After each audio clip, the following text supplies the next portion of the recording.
On that stormy night in April 2025, somewhere on a lonely desert highway cutting through the vast emptiness of West Texas, nobody knew that Jesus himself was standing in the middle of the road, waiting for one truck driver's decision, a decision that would shatter everything John Miller thought he knew about faith, loneliness, and whether God still remembered the forgotten men hauling freight through the dark hours of America. Before we go any further, do something for this ministry. Write in the comments which city you're watching from, and subscribe to this channel so these testimonies of Jesus in disguise can reach more lives around the world. John Miller was 57 years old that April, and he had been driving 18-wheelers for 33 years, longer than some of his loads had been alive. His hands were calloused and cracked from gripping steering wheels in every kind of weather. His lower back ached with the permanent throb of too many hours in a driver's seat that had lost its cushioning somewhere around 2018, and his eyes carried the permanent squint of a man who had stared at white lines and taillights for more miles than most people would drive in 10 lifetimes. The Kenworth T680 he piloted wasn't his. It belonged to Morrison Freight Lines out of Lubbock, but the cab had become more home than any apartment he'd rented in the last 4 years. The dashboard glowed with amber and green lights in the perpetual twilight of long-haul driving. The CB radio crackled with occasional trucker chatter that he mostly ignored now, and the thermos of truck stop coffee in the cup holder had gone cold 3 hours ago, but he'd drink it anyway because caffeine was caffeine, and sleep was a luxury he couldn't afford when he had 1,247 miles left to Albuquerque and a delivery deadline that didn't care about human exhaustion. The sleeper berth behind him smelled like old fast food wrappers, diesel fumes that had seeped into every fabric surface, and the cheap pine air freshener dangling from the rearview mirror that had stopped working weeks ago. His life was in that space. A duffel bag of wrinkled clothes he washed at truck stops, a Bible his mother had given him in 1989 that he hadn't opened in maybe 2 years, a photo of his kids, Danny and Rachel, from 2019 when they still smiled at cameras, back before the divorce made him the weekend dad, who eventually became the holiday-only dad, who eventually became the dad they didn't return calls to, because what was there to say to a man who lived in a truck and sent child support checks that were always 3 weeks late? Margaret had left him in October 2021, and honestly, John couldn't blame her. 26 years of marriage to a ghost, she'd called it in the note she left on the kitchen counter of their rental house in Amarillo, next to divorce papers and a forwarding address he'd never been to. You chose the road over us, John, every single time. And she was right, wasn't she? He'd chosen the next load, the next paycheck, the next 1,000 miles, because that's what men did. They provided, they worked, they ground themselves into dust so their families could eat and have a roof and maybe go to college someday. Except somewhere along the way, the providing had become the absence. The roof had been traded for a cab, and college for Danny and Rachel was being paid for by Margaret's new husband, some insurance adjuster named Brad, who had weekends off and coached Little League and probably never missed a birthday because his job was 9 to 5 and his home was actually home. Danny was 21 now, working construction in Austin, and Rachel was 19, studying nursing at UT Dallas. John knew this from Facebook, not from phone calls. The last time he'd texted Danny was 3 months ago, "Happy birthday, son, proud of you," and gotten back a thumbs-up emoji 6 days later. That was it. That was the relationship now. Rachel didn't even accept his friend request on Instagram. The debt was worse than the loneliness, though, if that was possible. $43,000 in credit card debt from the divorce, medical bills from a kidney stone incident in 2023 that happened between insurance coverage, back taxes from a year when he tried to be an owner-operator and failed spectacularly, and the constant drip, drip, drip of truck stop meals, motel rooms when he was too exhausted to sleep in the berth, and the bottle of Jim Beam he kept in the side compartment for nights when the silence in the cab got too loud. Morrison paid decent, But decent minus debt minus child support minus rent on a storage unit he never visited, minus the cost of simply existing as a man with a CDL and a phone number that almost nobody called, left him with maybe $600 a month that wasn't already spoken for. He was one blown engine, one serious illness, one company layoff away from being the guy you see at highway rest stops holding a cardboard sign that says "Veteran, anything helps." Except John wasn't a veteran. He was just a man who had driven himself into a corner with no reverse gear. So when he prayed, and he still did, sometimes usually around 3 a.m., when the highway was empty and the stars were bright enough to make you believe in something bigger, it was the prayer of a man who had run out of eloquent words and spiritual sophistication.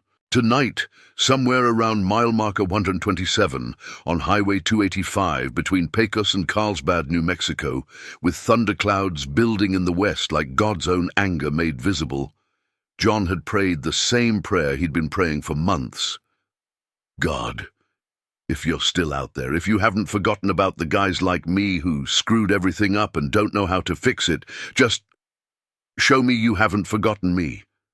That's all. Just show me I'm not completely alone out here. The storm hit 45 minutes later. Have you ever driven through a night so dark you wondered if anyone, even God, could see you there? The kind of darkness that swallows your headlights 20 feet in front of your grill and gives you nothing back but rain and more rain and the occasional reflector on a mile marker that flashes past before you can read it? That was the storm John drove into at 2:17 a.m. on April 12, 2025. The weather reports on the CB had mentioned scattered showers, maybe some wind, nothing to worry about, but weather reports didn't account for West Texas thunderstorms that rolled in from nowhere with the weight of biblical judgment and turned highways into rivers with lightning that cracked the sky open like God was trying to get your attention. The rain hit his windshield so hard that the wipers on full speed could barely keep up, sweeping back and forth in frantic arcs that cleared the glass for maybe half a second before the water sheets came down again. The road ahead was a swimming pool of reflected headlights and darkness, the white lines barely visible. The shoulders of the highway disappeared completely into what might have been desert scrub, or might have been the edge of the world for all John could tell. Thunder rolled across the landscape with a low, continuous rumble that he felt in his chest through the seat, and lightning flashed in the distance, illuminating massive thunderheads that looked like mountains of bruised purple and black, piling up higher than clouds should go. His speed had dropped from 65 to 45, then to 35, both hands gripping the wheel hard enough to make his knuckles white in the dashboard glow, eyes burning from the strain of trying to see through the storm. The loaded trailer behind him, 22 tons of industrial equipment heading for a construction site in Albuquerque, swayed slightly in the crosswinds that gusted between 30 and 40 miles per hour, pushing against the side panels with enough force to make even an experienced driver nervous. This was the kind of weather that killed truckers, the kind that made trailers jackknife on wet pavement and sent 80,000 pounds of metal sliding sideways into ditches or oncoming traffic. The kind of weather where you pulled over and waited it out, except there was nowhere to pull over, just wet highway and darkness, and the knowledge that if he stopped in the middle of the road, someone behind him might not see the hazard lights until it was too late. The CB radio crackled with voices of other drivers. Got a hell of a storm on 285 northbound, boys. Visibility near zero past Pecos. You all seeing this lightning? Damn near hit a transformer on the west side. Gonna find me a truck stop and sit this one out. Ain't getting paid enough to drive blind. John considered it. There was a rest area marked on his GPS about 15 miles ahead, but 15 miles in this storm felt like 15 hours, and the part of him that had been driving through bad weather for 33 years, the part that had made every deadline and never missed a delivery window, that part said, keep going, you've driven through worse, you're fine, just keep it slow and steady and you'll punch through the other side in another hour. That's when he saw the figure in the road. At first, through the sheets of rain and the inadequate sweeps of his wipers, it looked like a shadow, maybe a trick of the lightning, something his exhausted brain was conjuring from the darkness, because humans aren't wired to drive at 2:30 a.m. through thunderstorms that feel like the end of the world. But then the headlights caught it full, and it wasn't a shadow, it was a man, standing in the middle of the northbound lane, maybe 80 feet ahead, directly in John's path, not moving, not waving, just standing there, facing the oncoming truck like he didn't care, or didn't realize that 40 tons of Kenworth and cargo weren't going to stop on wet pavement in time, even if the driver tried. John's heart seized in his chest. His right foot slammed the brake pedal hard, too hard. He knew, even as he did it, that you don't brake that hard with a loaded trailer on wet roads. But what choice did he have? There was a man in the road, and the truck shuddered beneath him as the anti-lock brakes kicked in, pulsing under his boot in rapid, chattering bursts, while the tires fought for grip on pavement that was more water than asphalt. The trailer swung left. He felt it starting to jackknife, the whole rig trying to fold in on itself, and John did what 33 years of experience taught him to do in a skid. He eased off the brake, turned into the slide, feathered the throttle, coaxing the vehicle back into alignment with hands that knew the physics of momentum better than his mind could calculate them.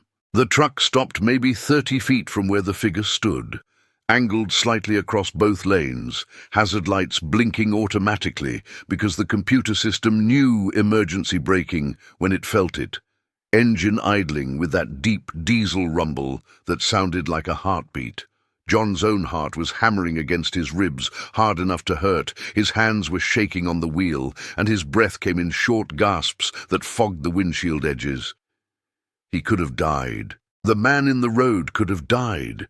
He'd almost jackknifed a loaded trailer at highway speed in a thunderstorm because some idiot was standing in the middle of the highway at 2:30 in the morning like he wanted to get killed.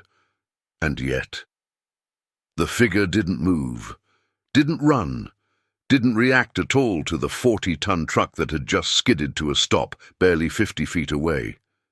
John could see him in the headlights now, standing there in the rain, and what he saw made no sense whatsoever. The man looked maybe 30, 35 years old, with dark brown hair that hung past his shoulders, soaked and plastered to his face and neck, and a beard of the same color, full but not overly long, dripping with rainwater.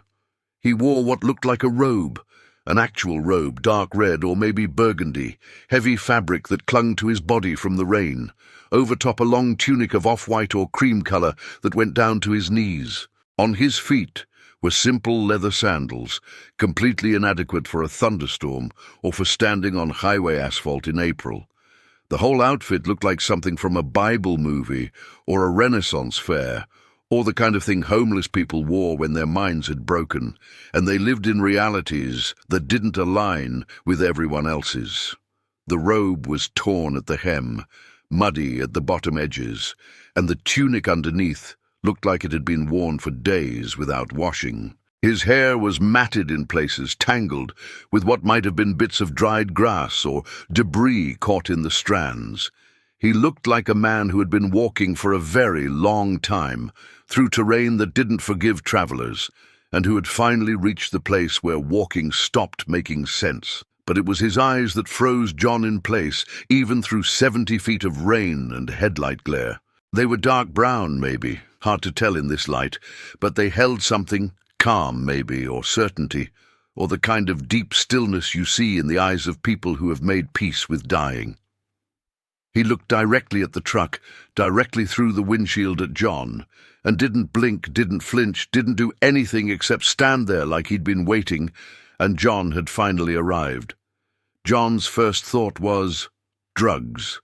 His second thought was, set up.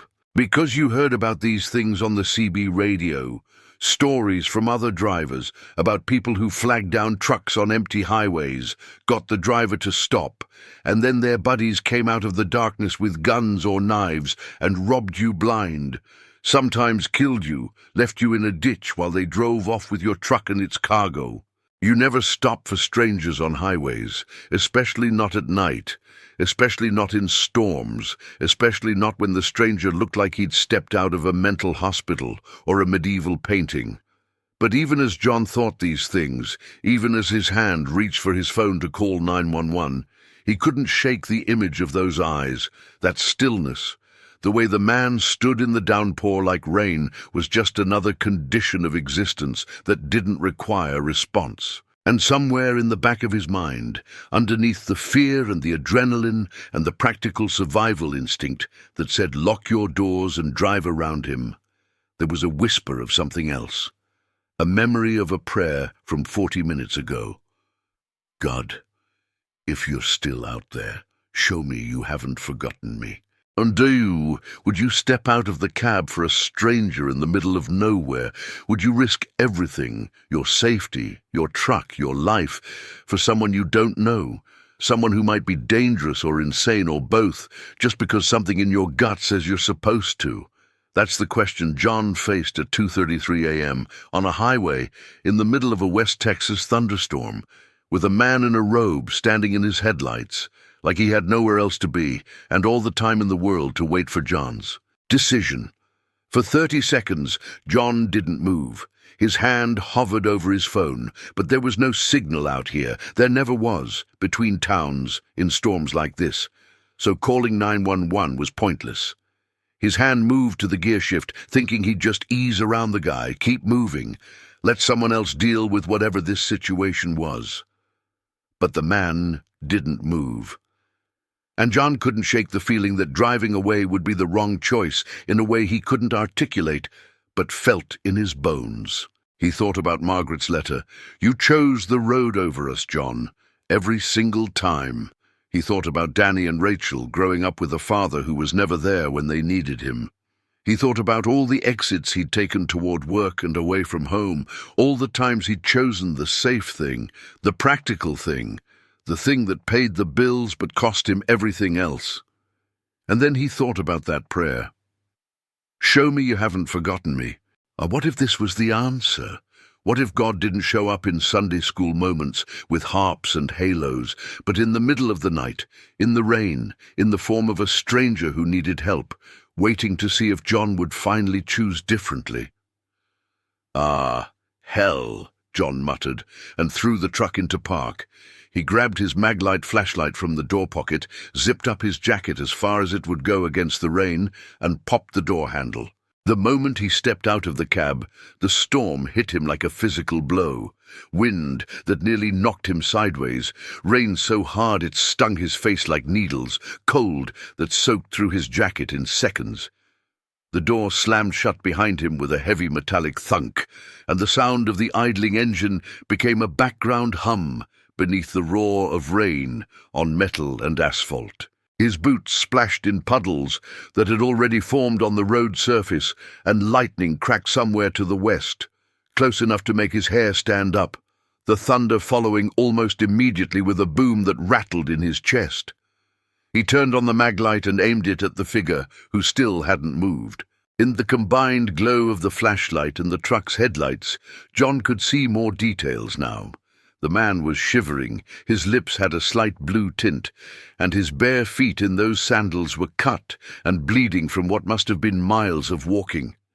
His clothes were soaked through completely, the fabric of the robe hanging heavy with water, and when the wind gusted, he swayed slightly but didn't step back or seek shelter. John walked toward him, boots crunching on wet gravel, every instinct screaming at him to turn around, get back in the truck, drive away. But he kept walking, and when he got within 10 feet, he raised his voice over the storm. "Hey! You okay?"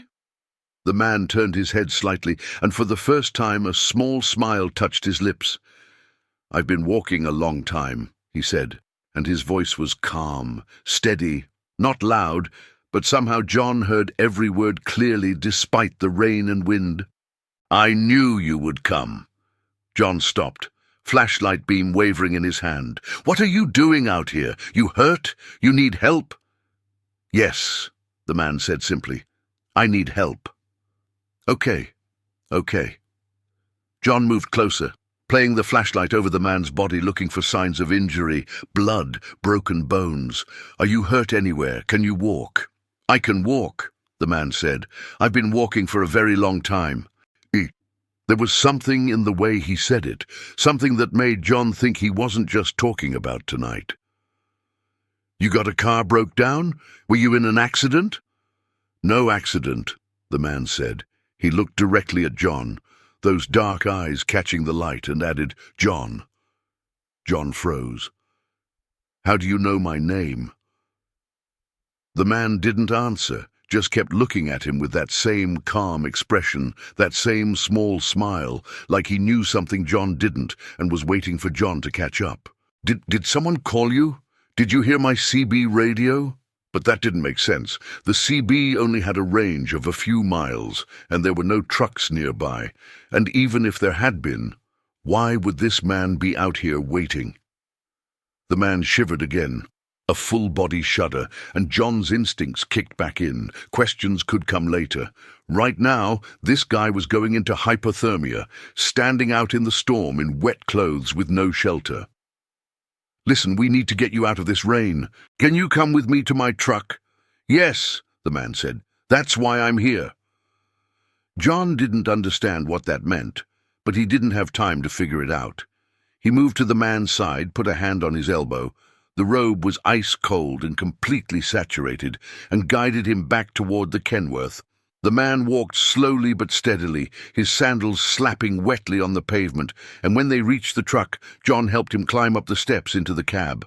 The man moved stiffly, like his limbs were cold and uncooperative, and John had to practically lift him the last step, feeling how thin he was under all that wet fabric, like he hadn't eaten a proper meal in days.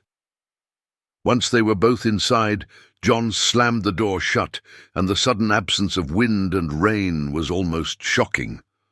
The cab was warm, the heater had been running on low all night, and the contrast between the storm outside and the shelter inside was enormous. Water dripped off both of them onto the floor mats, and John's jacket was soaked through, his hair plastered to his head. But the stranger was worse. He was drenched, shaking, his lips definitely blue now in the dashboard lights, and his breathing was shallow. Okay, let's get you warmed up." John reached behind the seats into the sleeper berth and pulled out a towel, not perfectly clean, but clean enough, and handed it to the man. "Here, dry your face and hair. I've got some spare clothes you can change into. Can't have you sitting in wet stuff like that. You'll catch pneumonia." The man took the towel with hands that trembled and began drying his face, moving slowly, methodically. John rummaged in his duffel bag and found a hoodie, Amarillo high school football, blue and gold, a gift from Danny years ago that John had never worn because it was too small, and a pair of gray sweatpants that had seen better days but were dry and relatively clean. He handed them to the stranger. "Here, you can change in the back. Privacy curtains right there." The man nodded, stood slowly, and moved into the sleeper berth, pulling the curtain closed.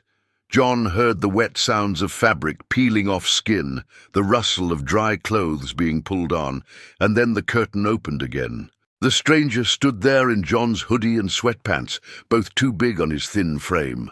The hoodie sleeves hanging past his hands, the sweatpants bunched around the elastic waist, and the red robe and cream tunic hung over the edge of the bed, dripping water onto the floor. His hair was still wet but no longer dripping, and the towel was draped around his shoulders. He looked less like a biblical figure now, and more like a homeless man who'd been given charity, which John supposed was exactly what this was. "Better?" John asked. "Much better," the man said, and his voice was warmer now, less strained. "Thank you, John." There it was again. His name, said with certainty, said like they'd known each other for years. "How do you know my name?" John asked again, more insistent this time.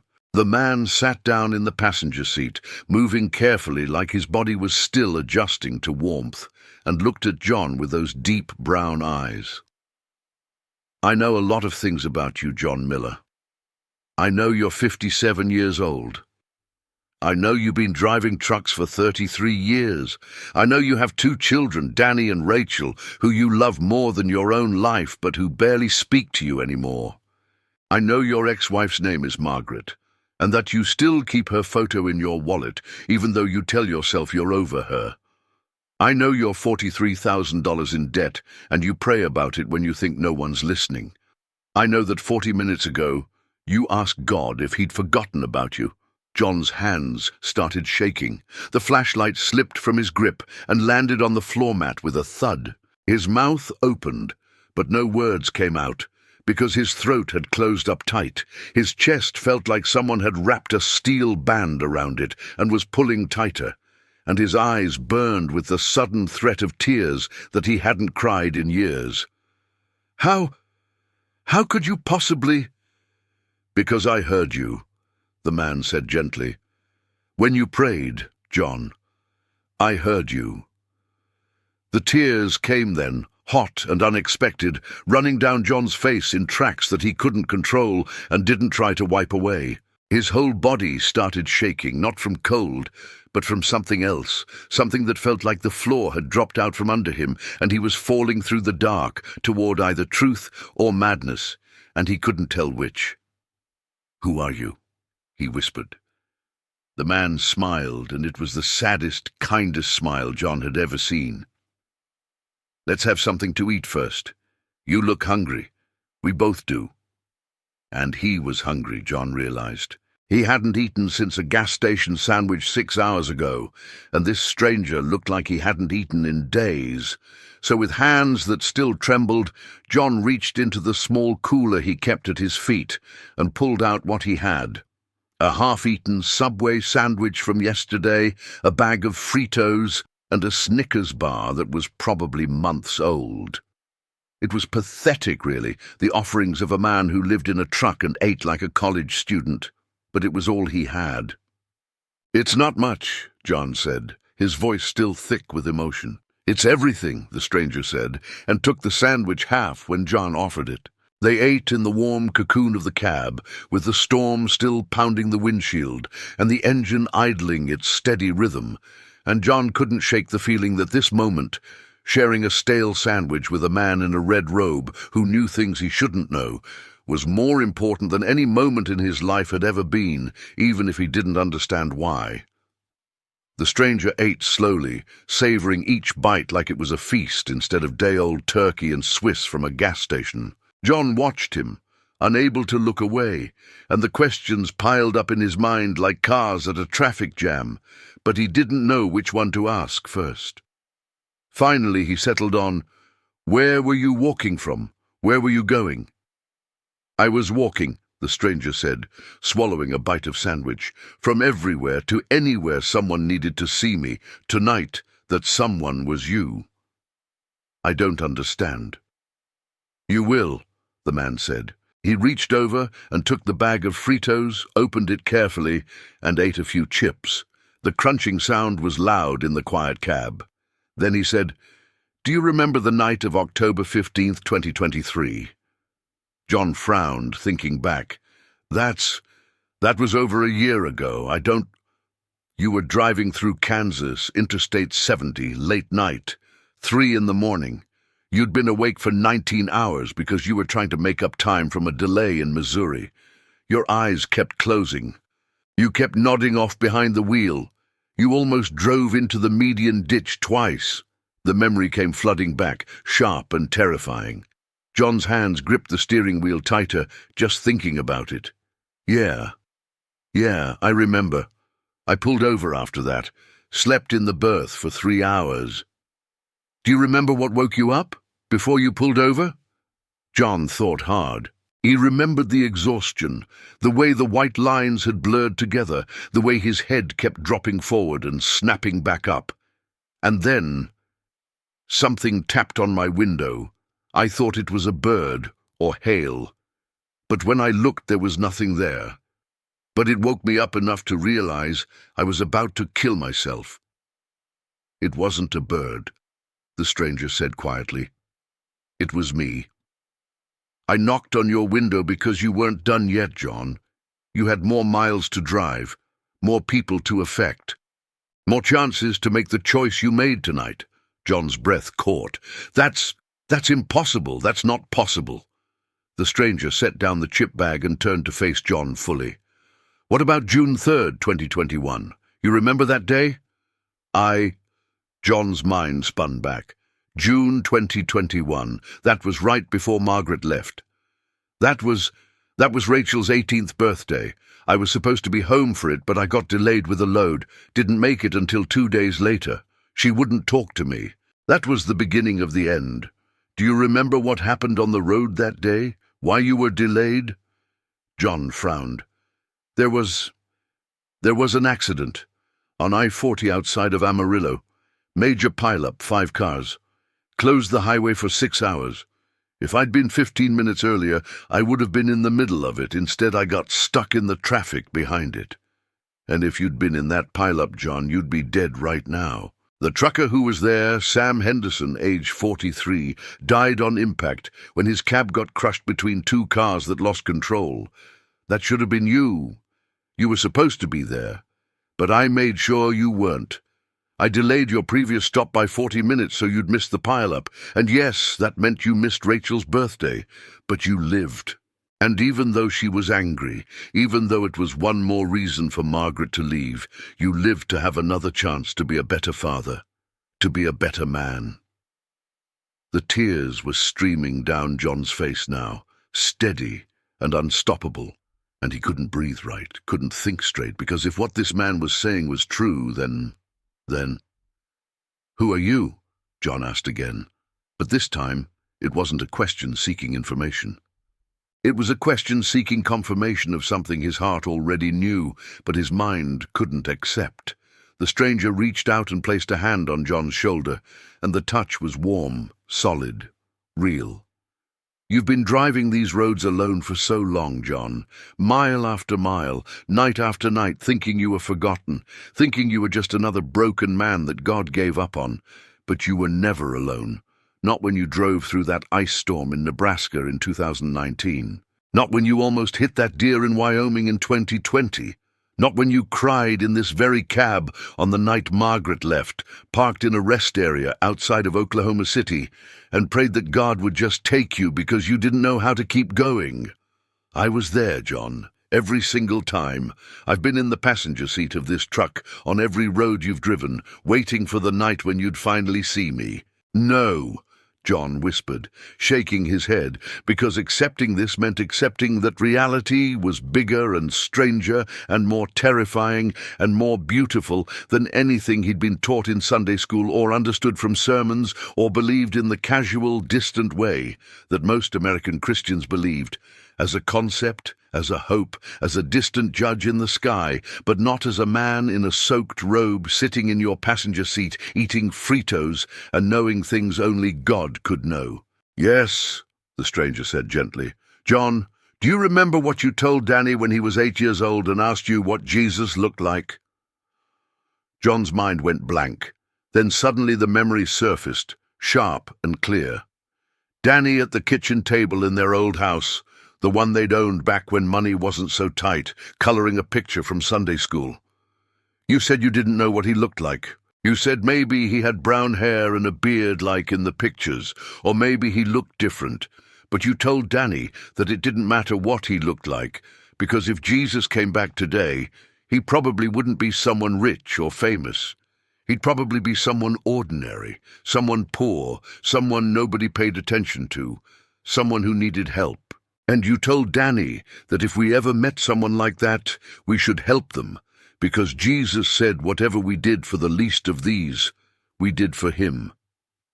John couldn't speak. He literally could not make his vocal cords work because the truth was crushing his chest, filling his lungs, making it impossible to breathe or think or do anything except sit there in his driver's seat with tears pouring down his face, while a man in an Amarillo high school hoodie looked at him with eyes that held all the loneliness of the universe and all the love of the God who made it.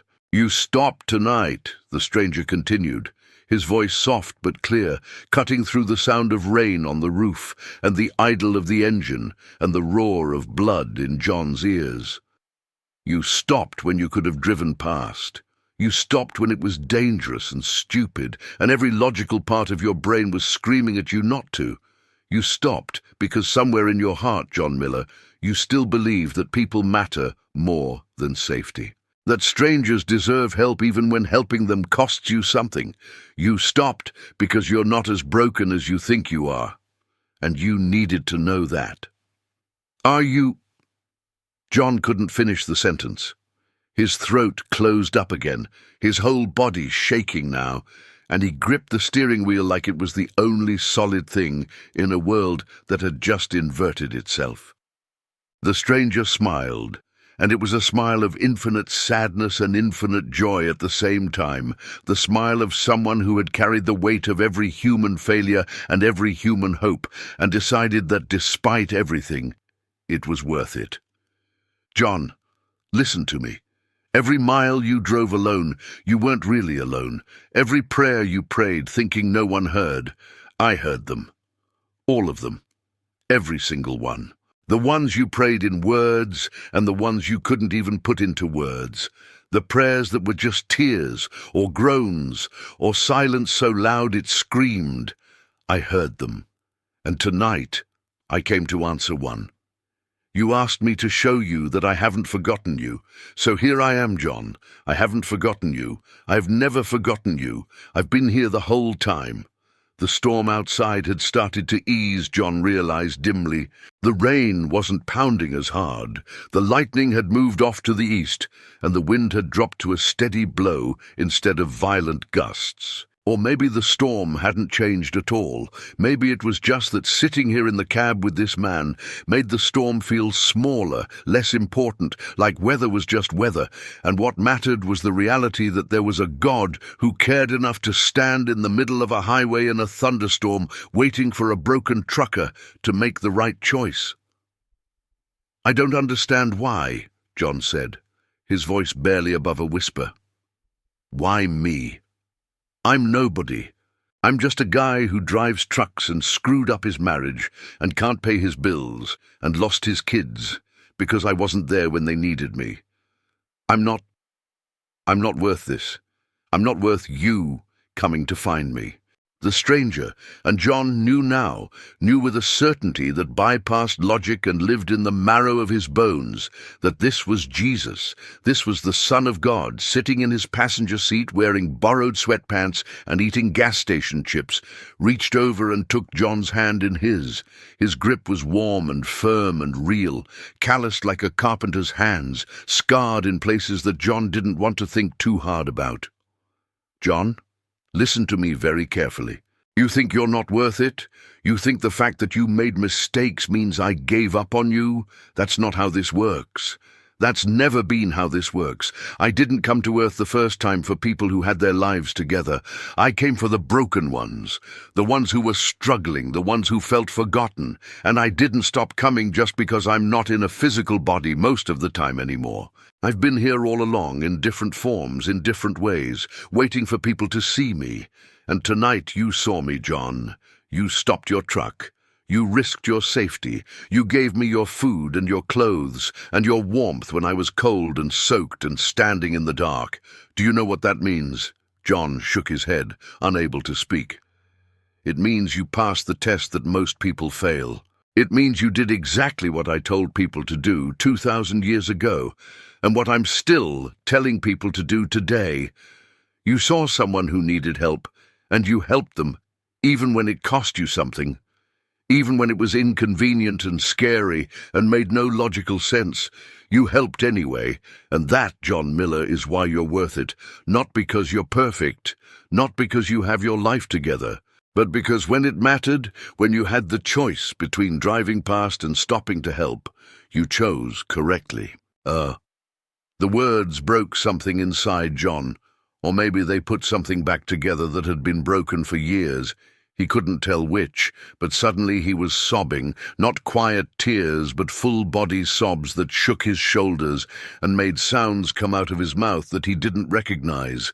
The kind of crying that men aren't supposed to do, but that happens anyway when the walls finally come down. He bent forward over the steering wheel, his forehead resting on the hard plastic, and cried like he hadn't cried since he was a child.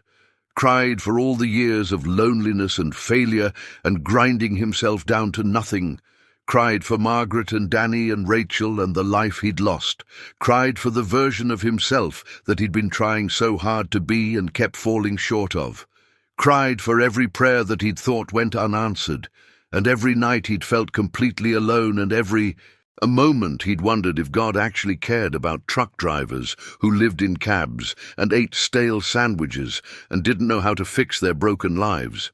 And through it all, the stranger, Jesus, his mind supplied, Jesus Christ himself, kept his hand on John's shoulder, a steady pressure, a weight that said, "You're not alone anymore, you never were alone, I've got you, I'm here."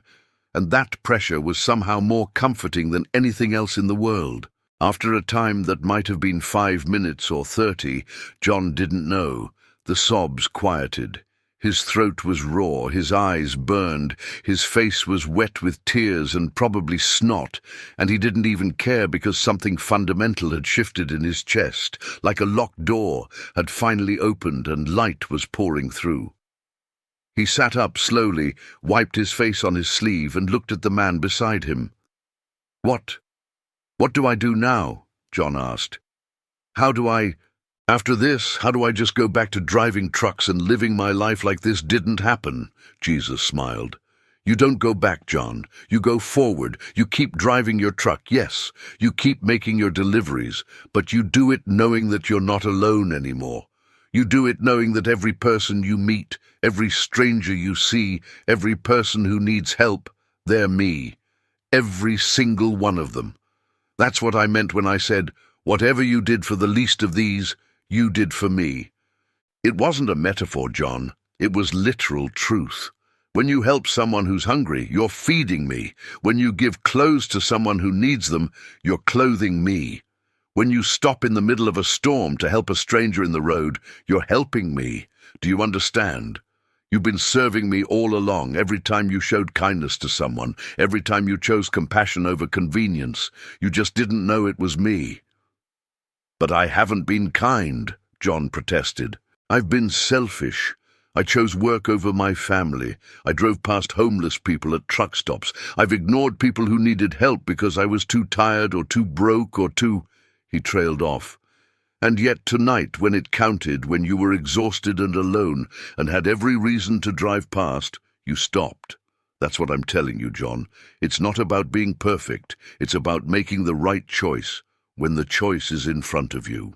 And from now on, you're going to have more opportunities to make that choice, more chances to stop for people who need help, more moments where you can choose kindness over convenience, and some days you'll get it right, and some days you'll get it wrong, because you're human, and that's how being human works. But I'm telling you right now, I'm with you. Every mile, every load, every lonely night in this cab. You're not forgotten. You're not alone. And your life is not over. It's just beginning to be what it was always supposed to be."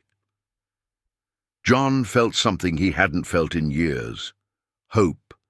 Not the desperate, grasping hope of a drowning man, but the solid, steady hope of someone who had just been handed a rope and knew the rope was connected to something strong enough to pull him up.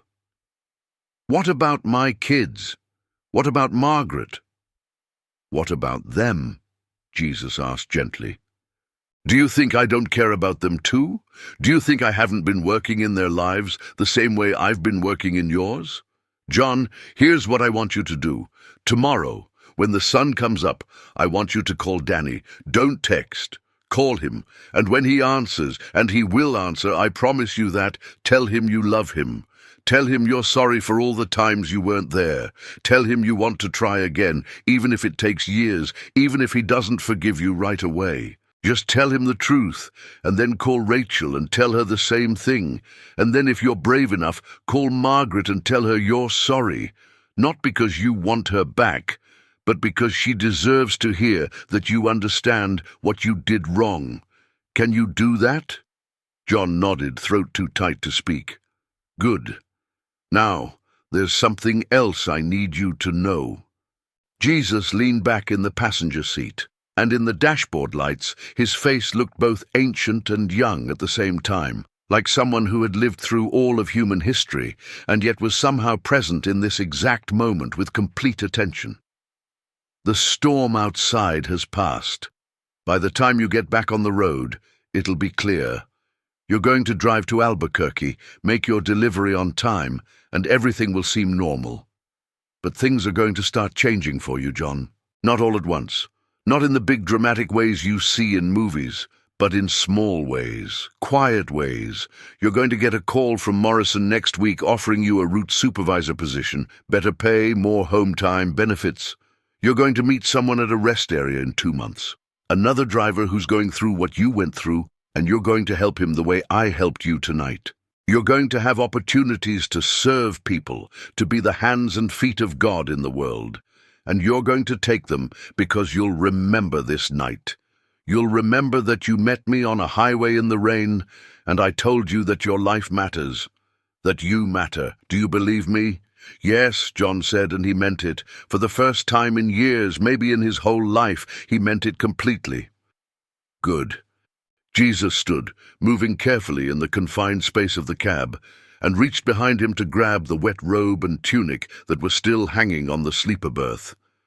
The fabric was still soaked, still heavy with rain, and John remembered suddenly that this man, this God, had been standing in the storm, freezing, dying slowly of exposure, waiting for John to stop, waiting to see if John would pass the test. "Wait," John said. "You're not leaving." "Where? Where are you going? How do I find you again?" Jesus smiled that sad, beautiful smile. "You'll find me, John, every day, in every person who needs help. I'll be the homeless man at the truck stop tomorrow morning. I'll be the waitress at the diner who's working 3 jobs to feed her kids. I'll be the stranger whose car broke down. I'll be everywhere, in everyone, waiting to see if you'll stop. And you will stop, because you've seen me now. You know what I look like. Not this," he gestured at the robe and tunic, now crumpled and muddy in his hands, "but the truth underneath. I look like anyone who needs help, remember that." Can I come with you?" John asked, and he knew it was a stupid question, but he had to ask it anyway because the thought of losing this, of going back to the loneliness, was unbearable. "You're already with me," Jesus said gently. "You've been with me the whole time, and I've been with you. That doesn't change just because you can't see me. John, this is what I need you to understand. Tonight wasn't about me appearing to you. Tonight was about you finally being ready to see what was always there. The eyes to see, the heart to understand. And now that you have those things, you'll see me everywhere. You'll see me in the sunset through your windshield. You'll see me in the kindness of strangers. You'll see me in your own hands when you help someone. I'm not leaving. I'm just becoming invisible again. But you know now that invisible doesn't mean absent." John nodded, even though his heart was breaking a little because he wanted this to last forever, wanted to sit in this cab with Jesus and never have to face the ordinary world again. But he understood somehow that the whole point was to face the ordinary world with new eyes, with the knowledge that the ordinary world was actually full of the sacred, if you knew how to look. Jesus moved toward the passenger door, and John realized with a start that he was going to open it, going to step out into what was left of the storm, going to walk away into the darkness wearing John's hoodie and sweatpants because his own clothes were too wet to wear. "Wait, at least take the dry clothes. You can't walk around in that wet robe." "I'll be fine," Jesus said.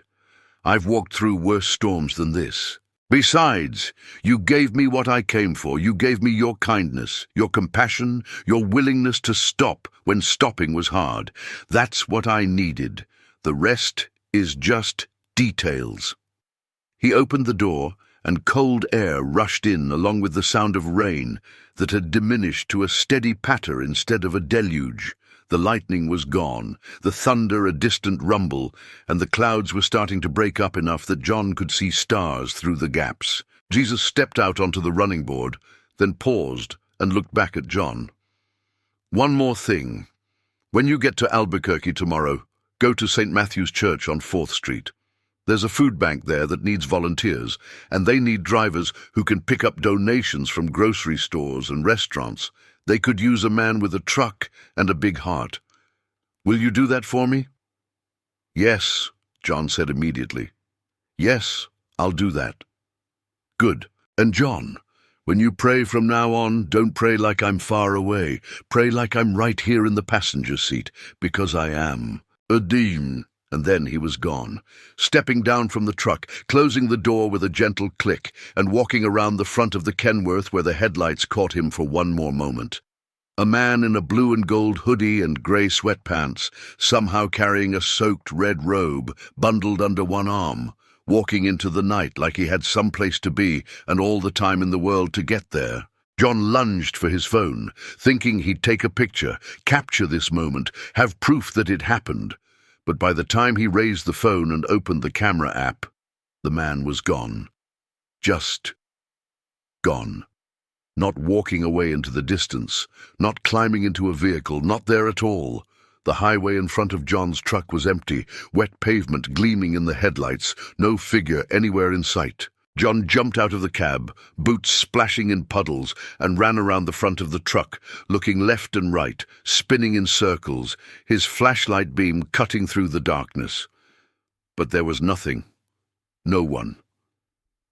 The highway stretched in both directions, empty and quiet, except for the sound of rain and the distant hum of his truck's engine. The desert on either side was just dark scrub brush and empty space. No movement, no sign that anyone had been there at all. He stood there in the rain for a long moment, breathing hard, his heart pounding, his mind trying to process what had just happened.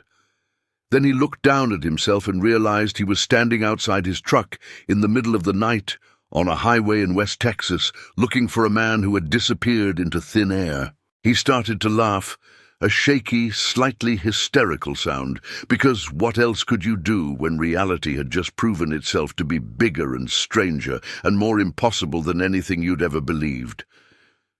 He climbed back into the cab, soaking wet for the second time tonight, and sat in the driver's seat just breathing, just being, just existing in the space between what he knew and what he'd just experienced. The clock on the dashboard said 3:47 a.m. He'd been stopped for over an hour. The storm had passed almost completely now, just a light rain falling, and through the windshield he could see the clouds breaking apart to reveal stars beyond. Millions of them, more than you could ever see in a city. The kind of stars that reminded you how small you were and how big the universe was, and how impossible it seemed that the God who made all those stars would care about one truck driver, one highway in West Texas. But he did care. John knew that now, not as theology or theory, but as lived experience, as truth that had touched his skin and sat in his passenger seat and eaten his last sandwich. He reached over to the passenger seat, half expecting to find nothing, but his hand touched something, the towel, still damp, the one Jesus had used to dry his face. And underneath it, folded carefully, was the Amarillo high school hoodie and the grey sweatpants, completely dry now, as if they'd never been worn at all. John picked them up, held them to his face, and they smelled like nothing. No sweat, no body odor, no trace of the man who'd worn them. But they were warm, impossibly warm, like they'd just come out of a dryer. And John knew, he just knew, that this was a gift, a reminder, a sign that said, I was here, this happened, you didn't imagine it. He folded the clothes carefully and placed them on the dashboard where he could see them, a physical anchor to an experience that already felt like it might slip away into dream if he didn't hold on to it tightly. Then he put the truck in gear, checked his mirrors, and eased back onto the highway. The road was wet but clear, the rain had stopped completely now, and the sky was filled with stars that seemed brighter than they had any right to be, like someone had turned up the dimmer switch on the universe just for him. As John drove through the night toward Albuquerque, watching the white lines unspool beneath his headlights, he started to pray. Not the desperate bargaining prayers he'd been praying for months, not the angry prayers or the hopeless prayers, or the prayers that were really just complaints dressed up in religious language.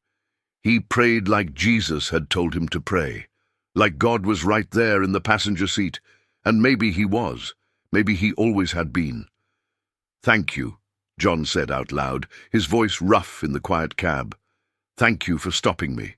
Thank you for not giving up on me when I gave up on myself.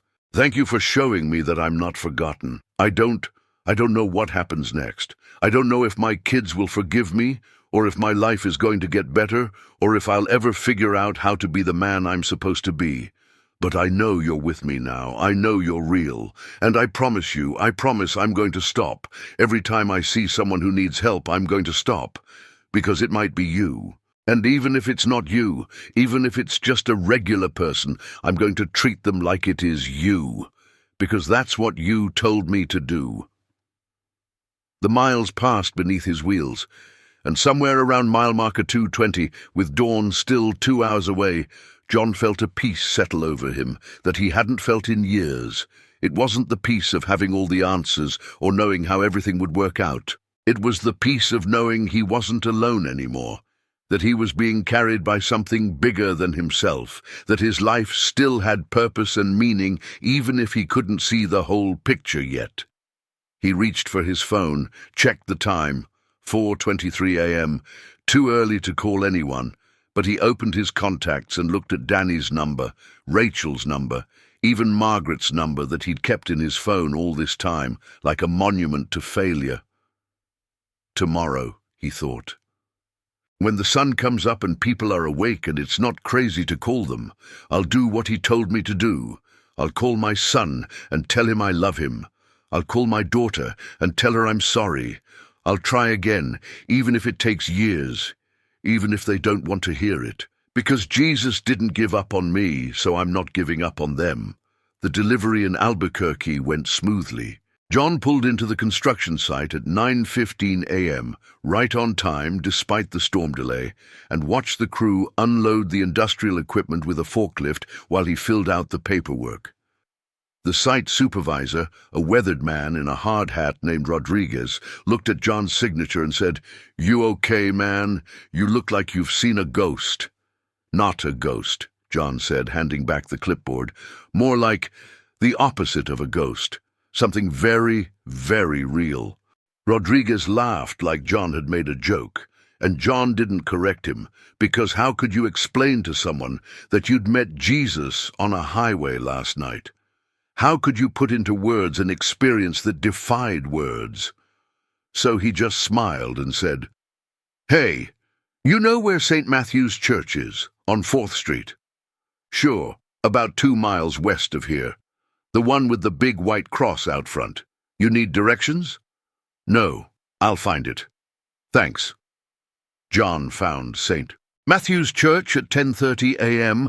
after parking his truck at a nearby lot and walking the 3 blocks because the streets were too narrow for an 18-wheeler. The church was small, old adobe construction with that characteristic southwestern architecture, white stucco walls and a red tile roof. And yes, there was a large white wooden cross mounted above the entrance. Inside, the sanctuary was cool and dim. Wooden pews that had seen decades of worshippers, and a simple altar with a painting of Jesus behind it. Traditional imagery, long hair and beard, gentle eyes, hands outstretched in welcome. John stood at the back of the sanctuary and stared at that painting, and all he could think was, I met him. I met the real version of this. And he wasn't in a painting or a church or a theological concept. He was standing in the rain on a highway, and he needed my help. "Can I help you, brother?" A voice behind him made John turn. An older Hispanic man in a grey cardigan, maybe 70 years old, with kind eyes and a warm smile, extended his hand. "I'm Father Miguel. Welcome to St. Matthew's." "I'm John Miller," John said, shaking the priest's hand. Someone told me you have a food bank here that needs volunteers." Father Miguel's eyebrows rose. "We do, yes, desperately actually. We lost our main volunteer driver last month. Heart attack, he's recovering but can't lift heavy boxes anymore, and we've been struggling to pick up donations from the grocery stores and restaurants around town. But I have to ask, who told you we needed help? Our need isn't exactly public knowledge." John hesitated, then said, "A friend. Someone I met on the road last night. He said you could use someone with a truck and a big heart, I think were his words." Father Miguel studied John's face for a long moment, and something shifted in his expression, something that looked like recognition or understanding, or maybe just the wisdom of someone who'd been a priest long enough to know when God was moving in mysterious ways. "This friend," he said carefully, "did he give you his name?" "He did," John said. "But I don't think you'd believe me if I told you." "Try me," Father Miguel said. So John told him. Not the whole story, not yet, but enough that he'd stopped for a stranger in a storm, that the stranger had known things he shouldn't have known, that he'd talked about serving the least of these, that he'd told John to come to this church. He didn't say, "I met Jesus," because that sounded insane, but he said enough that Father Miguel's eyes went wide, and he put a hand on John's shoulder and said, "Come with me. We need to talk." They sat in Father Miguel's small office, cluttered with books and papers and photographs of church members, and John told him everything. The whole story, start to finish, including the parts that sounded crazy, including the disappearance, including the warm clothes that shouldn't have been warm. And Father Miguel listened without interrupting, nodding occasionally, his expression growing more intense as the story went on. When John finished, Father Miguel was quiet for a long moment. Then he said, "John, do you know what today is?" "Monday, April 12th. "It's the Monday after Divine Mercy Sunday," Father Miguel said. "Yesterday, in Catholic tradition, we celebrated the Sunday dedicated to God's mercy, to his love for sinners and the broken and the lost. And this morning in my homily that you weren't here for, I preached about Matthew 25:40, about how Jesus tells us that when we serve the hungry, the thirsty, the naked, the stranger, we're serving him directly. I talked about how most Christians hear that passage as a nice metaphor, but what if it's not a metaphor? What if Jesus really meant that he shows up in the form of people who need help, testing us, waiting to see if we'll stop?" John's skin broke out in goosebumps. You preached about that this morning."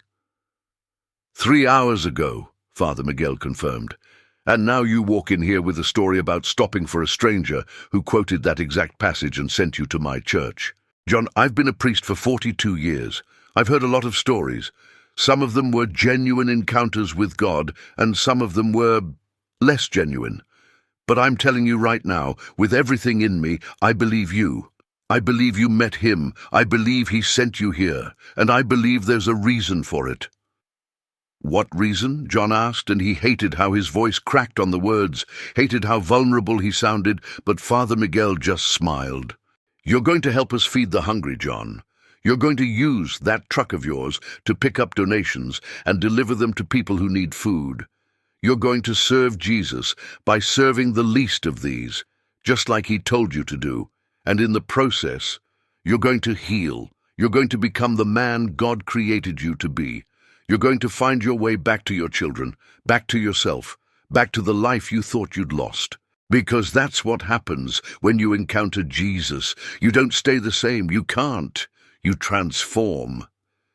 If you've stayed with this story this far, do me a favor. Comment below what city you're from and write, "I want to see Jesus on my road." Let's build a community of people who are looking for God in everyday encounters, and subscribe to this channel. We're trying to reach 40,000 subscribers so these testimonies can touch more lives. John started volunteering at St. Matthew's Food Bank that very week, Morrison Freight Lines, when he called them to ask about taking some local routes so he could spend more time in Albuquerque, responded with an offer he hadn't expected. They wanted him to take a route supervisor position, coordinating drivers in the Southwest region. Better pay, $68,000 a year plus benefits, more home time, an office at the Albuquerque terminal. It was the kind of promotion that John had given up hoping for years ago. The kind of opportunity that seemed to come from nowhere, except that John knew exactly where it came from. It came from a man in a red robe who had promised things would start changing. The first Sunday after he took the new position, John called Danny. His hands shook as he pressed the call button, and the phone rang 4 times before Danny answered, sounding suspicious and slightly annoyed. "Dad?" "Hey, son," John said, his voice unsteady. I know it's been a while.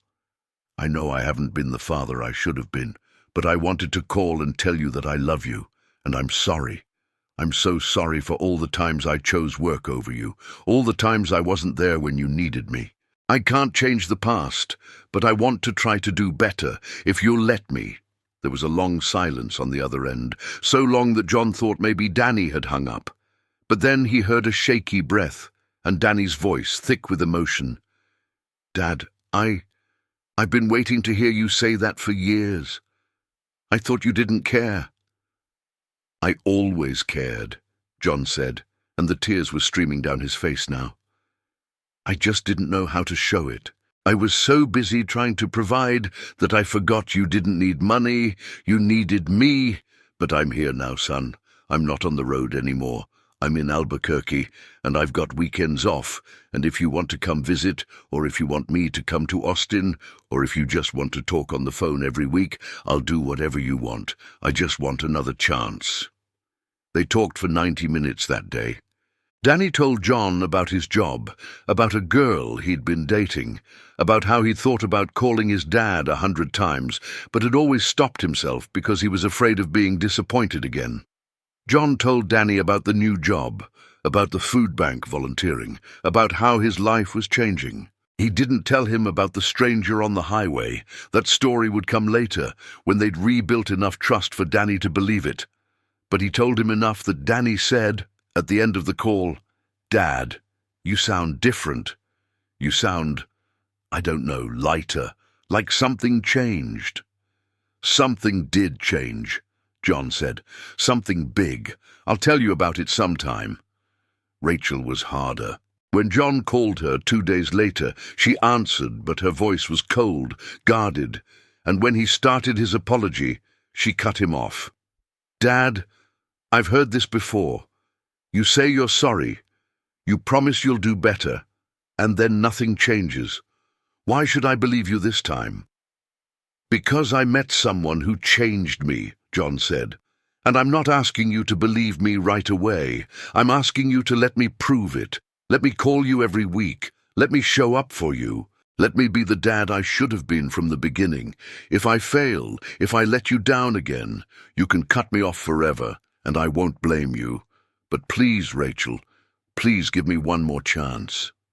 She didn't agree right away, but she didn't hang up either.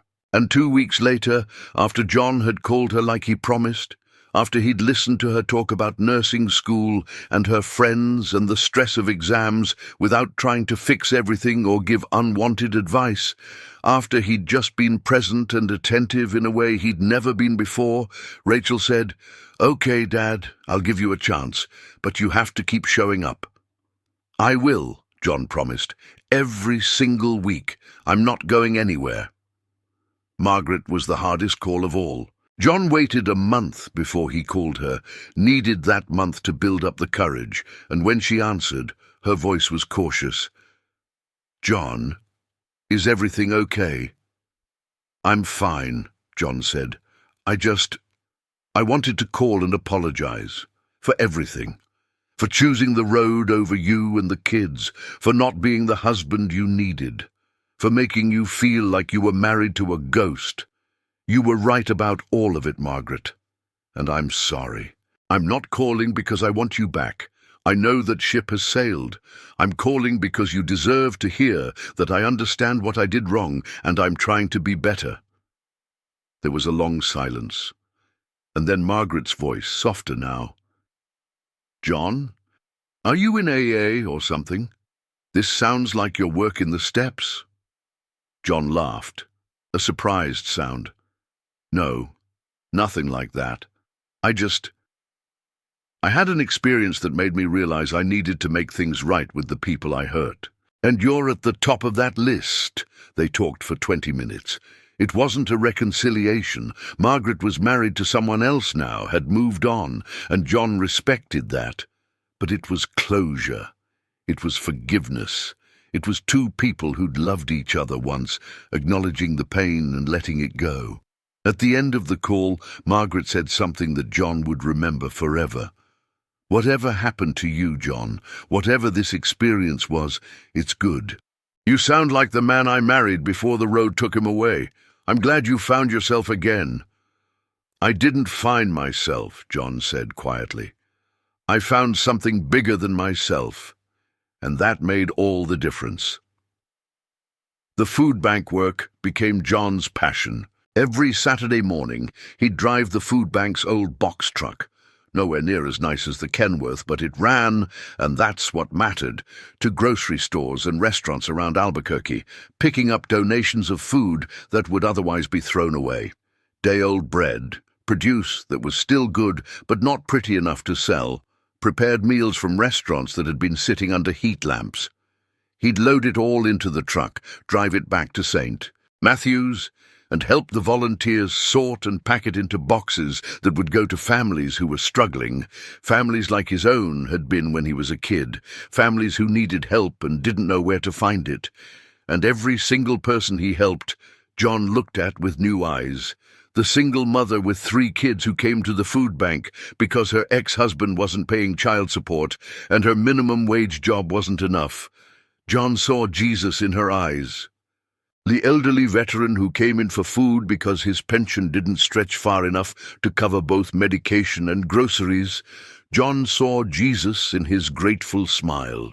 The young couple who'd lost their jobs and were living in their car, John saw Jesus in their embarrassment and their desperate hope. What you did for the least of these, you did for me. John heard those words in his head constantly now, every time he loaded a box of food into someone's car, every time he talked to someone who was struggling, every time he showed kindness to a stranger. It wasn't a burden, it was freedom. It meant that his life, which had felt so meaningless and wasted, actually had profound purpose. Every act of service, no matter how small, mattered because he was serving Jesus himself. One Saturday in June, 2 months after the encounter on the highway, John was loading the food bank truck at a grocery store when he saw a man sitting against the wall of the building, a homeless man with long, dirty hair and torn clothes, holding a cardboard sign that said, "Hungry, God bless."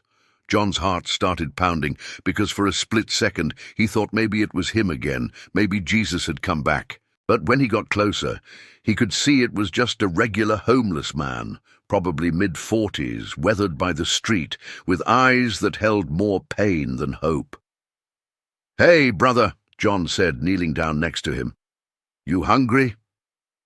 The man looked at him suspiciously, like he'd been disappointed by too many people who offered help and then didn't follow through. "Yeah, I'm hungry, but I don't have any money." "I'm not asking for money," John said. "I'm asking if you're hungry.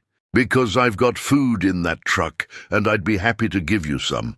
He brought the man 3 boxes of groceries, helped him find a spot in the shade where he could sit and eat, and sat with him for 20 minutes while the man told his story. Lost his job in the pandemic, couldn't make rent, ended up on the street, couldn't get back on his feet because you need an address to get a job, and you need a job to get an address. It was a trap, a cycle, and this man, his name was Robert, was stuck in it. "Robert, I know a place that helps guys in your situation," John said. "Transitional housing, job training, the whole thing.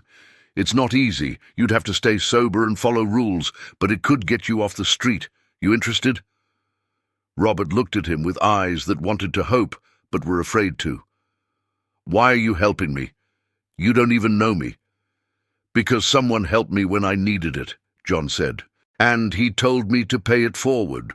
Robert went to the transitional housing program. 3 months later, John got a call from Father Miguel. "You remember Robert, the homeless man you helped? He got a job, John, full-time warehouse work. He's in an apartment now. He wanted me to tell you thank you." And that was how it went, week after week, month after month. John would help someone, that someone would get back on their feet, and John would feel like he was doing what he was supposed to be doing with his life, not driving trucks, although he still coordinated drivers, still understood the logistics of keeping freight moving across America, but serving people, seeing Jesus in everyone, stopping for strangers. In August, John was driving on I-25 during a thunderstorm, not as bad as the storm in April, but bad enough, when he saw a car pulled over on the shoulder, hazard lights blinking. His first instinct was to keep driving, stay safe, let highway patrol handle it. But then he remembered you never know who's really standing there in the rain. So he pulled over, activated his own hazards, and walked through the storm to the car. Inside was a young woman, maybe 25, crying behind the wheel, a toddler in a car seat in the back. Her tire had blown out. She didn't know how to change it. Her phone was dead, so she couldn't call for help, and she was terrified of being stranded on the highway in a storm.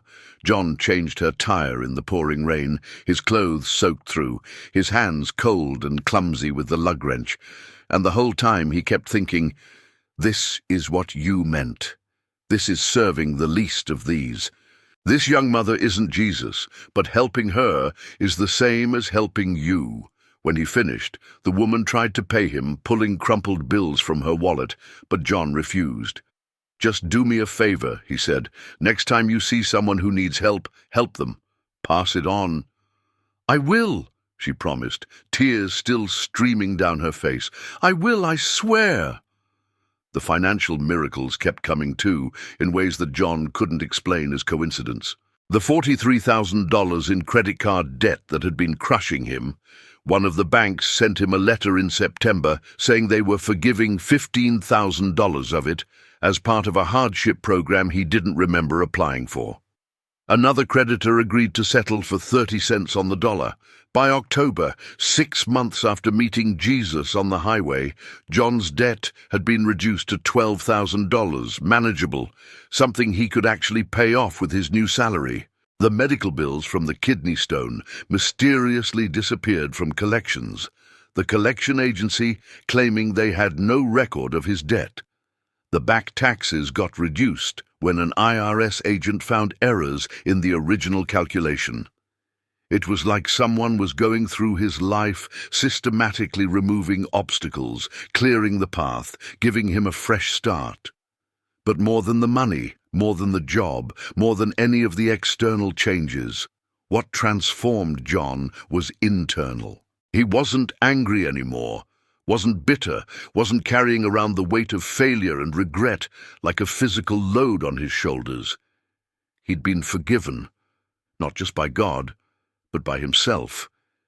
And that forgiveness had freed him to live differently, to be different, to approach each day with gratitude instead of resentment. He started going to church every Sunday at St. Matthew's, sitting in the third pew on the left, listening to Father Miguel's homilies with new ears, because he understood now that the Bible wasn't just ancient words on a page.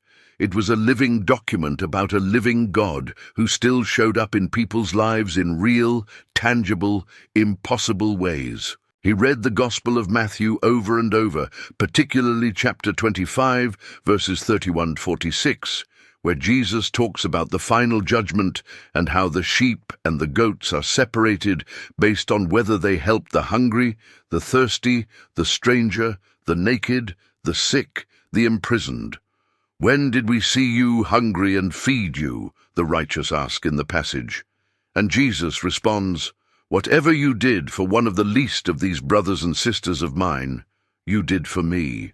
John had heard that passage his whole life, but now he knew it wasn't metaphorical. It was literal.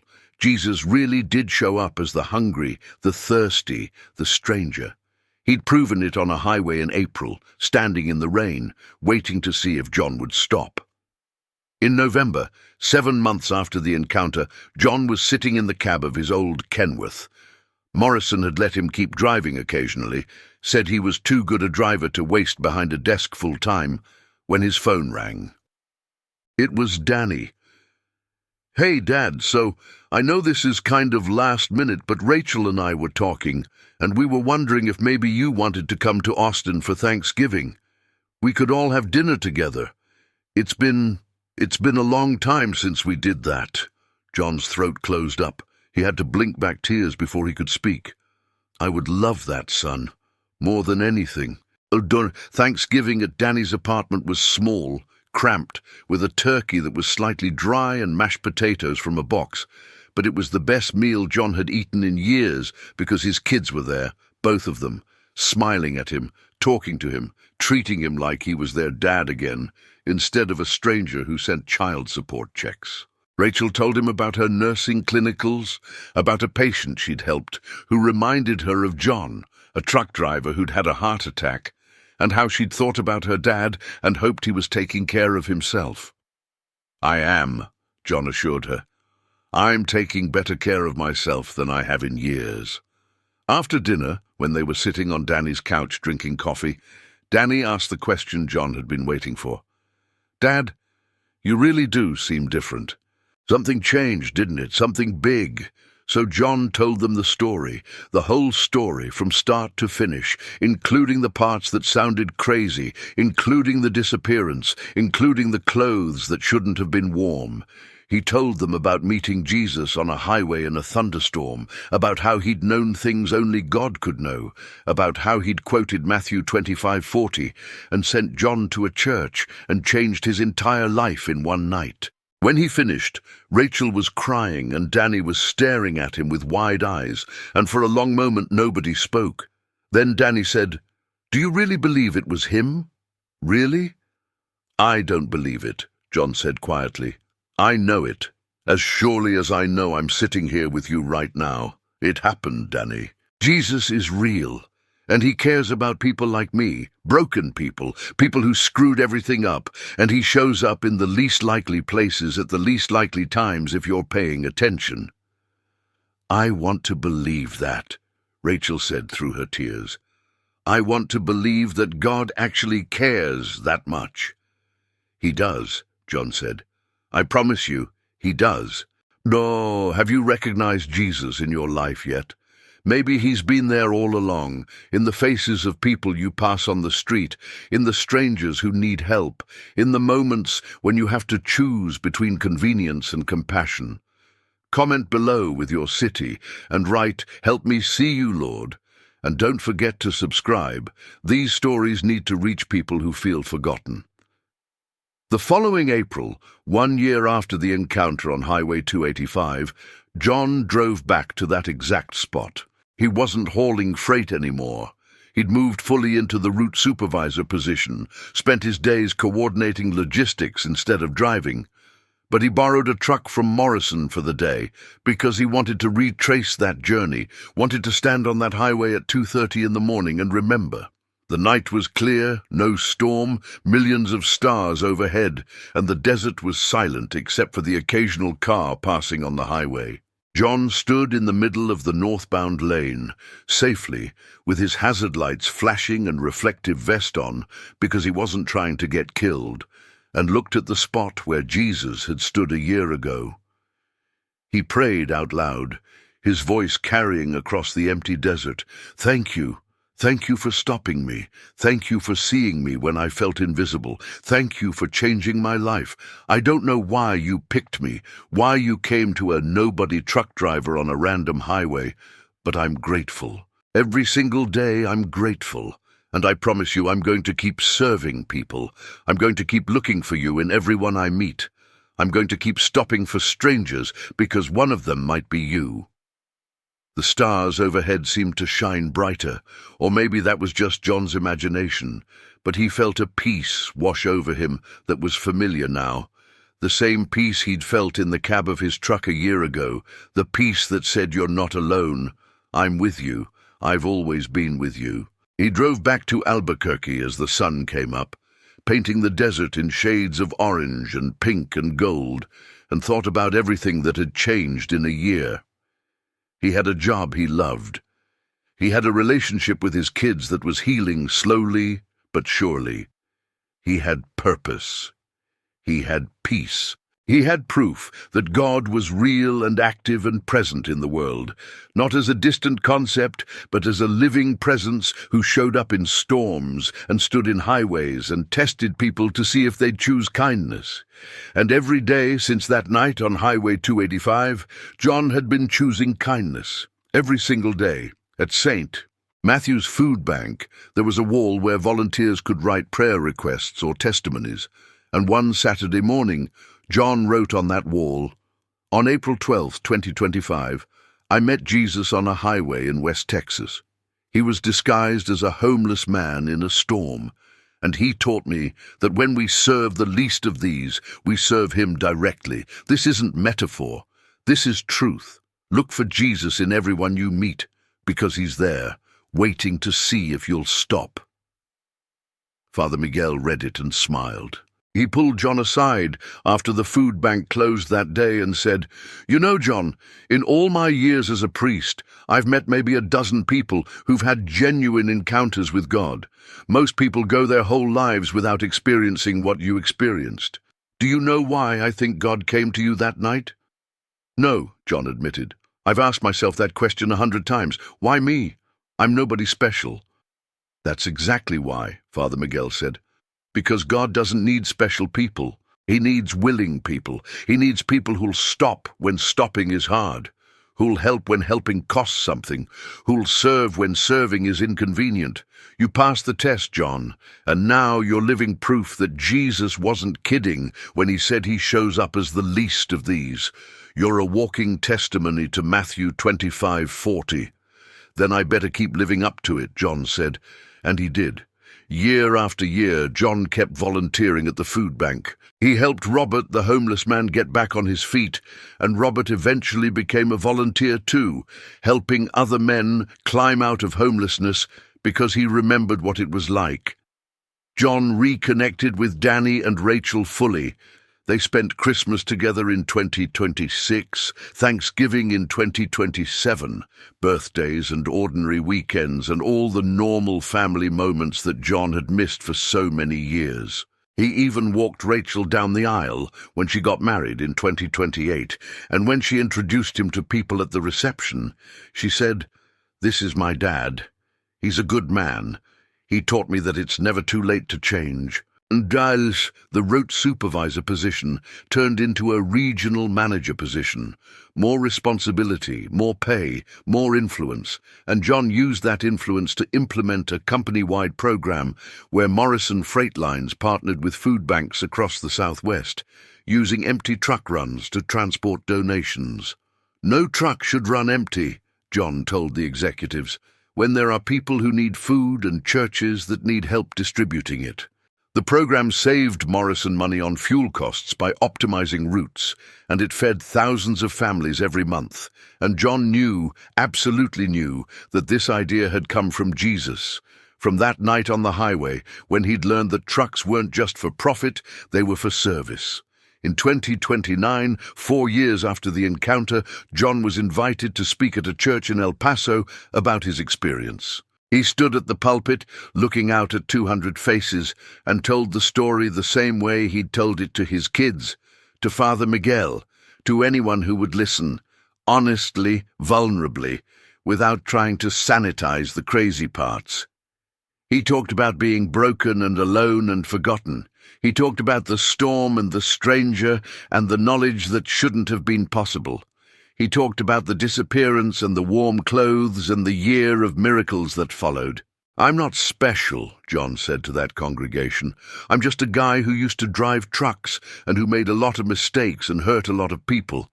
But I'm telling you, with everything in me, that Jesus is real. He's not just a historical figure or a theological concept. He's alive, he's active, he's present, and he shows up in the forms you least expect, testing us, giving us chances to serve him directly. Every homeless person you see, every stranger who needs help, every person struggling on the side of the road, that could be Jesus. How you treat them is how you're treating him. Matthew 25:40 says it clearly. Whatever you did for one of the least of these brothers and sisters of mine, you did for me. And I'm here to tell you it's not metaphorical, it's literal. Jesus disguises himself as people who need help. And the question he's asking all of us every single day is, will you stop? After the service, dozens of people came up to John with tears in their eyes, telling him their own stories of encounters they'd had, moments when they'd helped someone and felt the presence of God, times when they'd driven past someone who needed help and regretted it ever since. One woman said, "I've been ignoring homeless people for years because I was scared. But after hearing your story, I can't do that anymore. What if one of them is Jesus?" "Exactly," John said. "What if one of them is?" The story spread. John was interviewed for a Christian podcast, then another, then a YouTube channel that specialized in modern-day miracle testimonies. The views went into the hundreds of thousands, then millions, and the comments section filled up with people from all over the world saying they'd been moved to help others. They'd started volunteering at food banks. They'd stopped for stranded motorists. They were looking for Jesus in everyone they met. And that was the legacy of one night on a highway in April 2025. One truck driver who made the choice to stop. One encounter with God disguised as a homeless man in a red robe. One life transformed, and then another, rippling outward like waves from a stone dropped into still water. Would you recognize Jesus if he stood in front of your truck tonight? If he was standing on the side of the highway, in the rain, soaking wet, shivering, looking like someone society had forgotten? Would you stop? Or would you drive past, choosing safety over service, convenience over compassion, your own comfort over someone else's desperate need? Here's what John learned that night, what he'd spent 5 years since then trying to teach everyone who would listen. You never know when you're entertaining Jesus. The writer of Hebrews put it this way in chapter 13, verse 2. Do not forget to show hospitality to strangers, for by so doing some people have shown hospitality to angels without knowing it. But it's not just angels. Sometimes it's Jesus himself, standing in the rain, waiting to see if you'll stop. John Miller was 62 years old now, still working for Morrison Freight Lines, still volunteering at St. Matthew's Food Bank every Saturday, still looking for Jesus in everyone he met. His kids called him Weekly, his grandchildren. Rachel had 2 now, beautiful kids who called him Grandpa John and climbed on his lap and asked for stories. Knew him as the grandpa who always had time, who never missed their birthdays, who showed up. He kept the Amarillo High School hoodie and the gray sweatpants in his closet, folded carefully, never wearing them because they were holy to him. A physical reminder of the night God touched his life directly. And sometimes, late at night when he couldn't sleep, he'd take them out and hold them and remember that warm weight in his hands, that impossible warmth that said, I was here. This happened. You didn't dream it. And he'd pray, the same way he'd been praying for 5 years now, like Jesus was sitting right there in the room with him. Thank you for stopping me. Thank you for not giving up on me. Thank you for teaching me that serving others is serving you. Help me see you tomorrow in everyone I meet. Help me never drive past someone who needs help. Help me remember that the least of these are the most important of these, because they're you in disguise. On the wall of John's office at Morrison Freight Lines, there was a framed verse, Matthew 25:40. Whenever someone asked him about it, he'd smile and say, that's my mission statement. That's why I do what I do. Because whatever I do for the least of these, I'm doing for Jesus himself. And if they pressed him, if they wanted to know the story behind the story, John would tell them about a stormy night on Highway 285, about a man in a red robe, about the moment when everything changed. Because it did change. Everything changed the moment John decided to stop, and it could change for you too, today, right now. All you have to do is make the same choice John made. When you see someone who needs help, stop. Don't overthink it.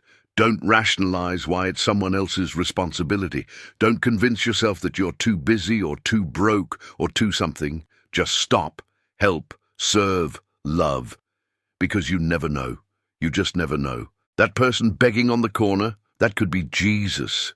That stranded motorist on the side of the road, that could be Jesus. That homeless man sleeping on the bench, that could be Jesus.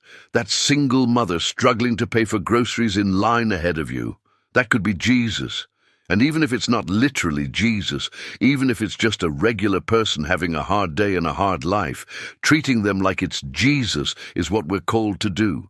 It's what Matthew 25:40 commands us to do. It's what Jesus modeled for us when he washed his disciples' feet and touched lepers and ate with tax collectors and prostitutes and lived his entire earthly life serving the people everyone else ignored. The question isn't whether Jesus is real. John Miller knows he's real because he met him, talked with him, fed him a stale sandwich and gave him dry clothes and watched him disappear into the night like smoke. The question is, will you recognize him when he appears in your life? Will you have eyes to see him in the faces of people who need help? Will you stop? How many times has Jesus already stood in the middle of your road waiting for your yes? How many chances have you already had to serve him directly and you drove past because you were scared or busy or convinced yourself it wasn't your problem?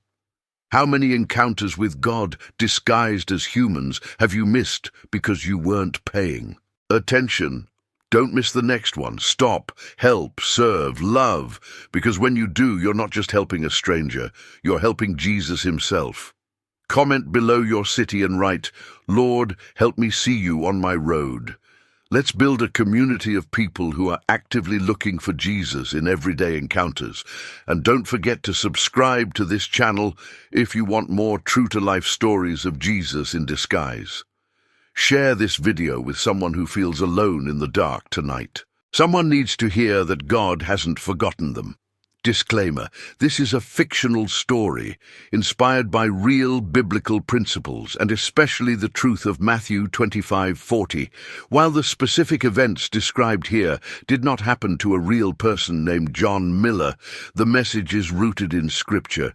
Jesus calls us to serve the least of these, and in doing so, we serve him directly. May this story inspire you to look for Jesus in everyone you meet.